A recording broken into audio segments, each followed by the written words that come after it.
Bonjour et bienvenue sur Formations Online.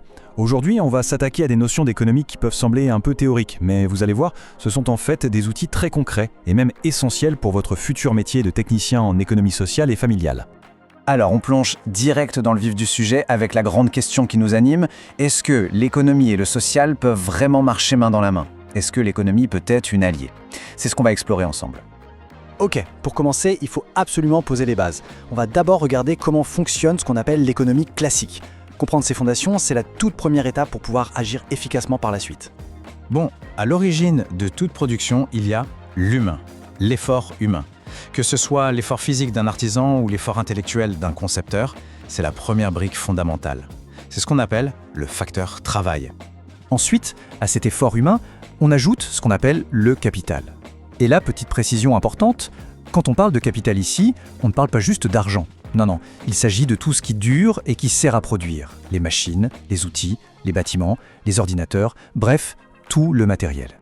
Évidemment, pour faire fonctionner tout ça, il faut bien quelque chose au départ. Les matières premières, l'énergie, tout ce qui nous vient de la nature en fait. L'eau, le bois, les minerais. Ce sont les ressources naturelles. Sans elles, rien n'est possible.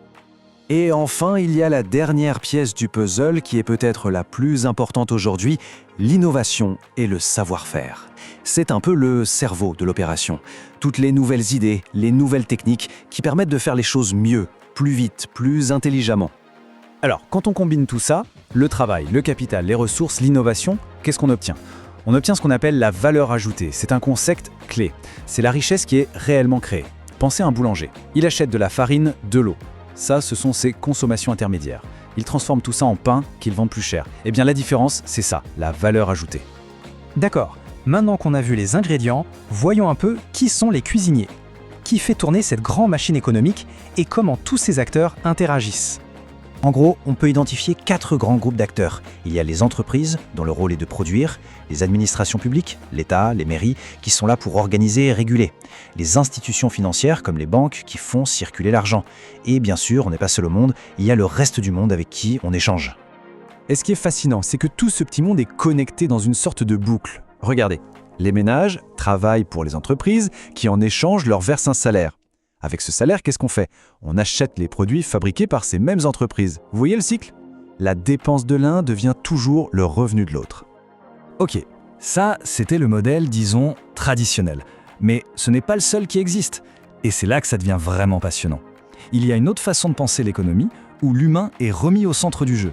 C'est l'économie sociale et solidaire, ou l'ESS. L'ESS, elle, fonctionne avec des règles du jeu différentes. D'abord, la gestion est démocratique. C'est une personne égale une voix, peu importe l'argent qu'on a investi. Ensuite, le but premier n'est pas le profit, mais l'utilité sociale. Et du coup, les bénéfices sont surtout réinvestis dans le projet. On parle de lucrativité limitée. Et là, quand on met les deux modèles côte à côte, le contraste est frappant. D'un côté, dans l'économie classique, le pouvoir est souvent lié au capital. Dans l'ESS, c'est le pouvoir démocratique. Côté profit, dans un cas, ils sont distribués aux actionnaires. Dans l'autre, ils sont réinvestis pour servir la mission sociale. Ça change complètement la perspective. Et c'est là qu'on arrive au cœur du sujet pour vous, futur TSF. Comment est-ce que toute cette connaissance de l'ESS se transforme en une véritable boîte à outils pour aider concrètement les familles que vous accompagnerez? Allez, prenons un cas pratique, un défi que vous rencontrerez très souvent. Une famille qui a du mal à joindre les deux bouts et pour qui bien se nourrir est un vrai challenge. Face à ça, l'ESS propose des solutions directes. Les AMAP, par exemple, qui mettent en lien un agriculteur local et des consommateurs. Résultat, des produits frais et un prix juste pour tout le monde. On a aussi les magasins coopératifs ou encore les épiceries solidaires. Ce sont des alternatives concrètes et accessibles. Autre grand défi du quotidien, l'emploi. Comment on fait pour aider une personne qui est sortie du marché du travail depuis longtemps à y remettre un pied? Là encore, l'ESS a une réponse puissante, les entreprises d'insertion. Prenez un exemple que tout le monde connaît, le Relais, avec ses containers à vêtements. Leur but, ce n'est pas juste de collecter du textile. Leur but, c'est de créer des emplois pour des personnes en difficulté, de les former. L'activité économique est un support pour l'insertion sociale. On continue avec un autre besoin fondamental, la santé. Avoir une bonne mutuelle, ça coûte cher, et pour beaucoup de familles, c'est un vrai casse-tête. Ici, il faut penser aux mutuelles qui viennent de l'ESS. Leur grande différence, c'est qu'elles n'ont pas d'actionnaires à rémunérer.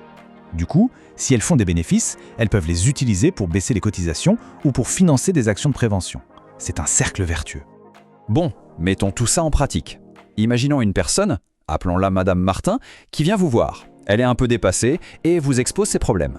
Voilà le plan d'action. En tant que TSF, votre rôle, ça va être de faire le lien. Problème numéro 1, la mutuelle. On l'oriente vers une mutuelle solidaire. Problème 2, l'alimentation. On lui parle de l'AMAP du coin. Problème 3, l'isolement. On la met en contact avec le centre social. Vous voyez, la connaissance théorique devient un levier d'action hyper concret. En conclusion, ce qu'il faut vraiment retenir, c'est que comprendre ces deux modèles économiques, ça vous donne une double compétence incroyable. Ça vous permet non seulement de conseiller, mais surtout de donner aux gens des outils concrets pour agir. Alors la vraie question à vous poser, c'est celle-ci. Comment cette double vision va devenir votre plus grand atout sur le terrain ?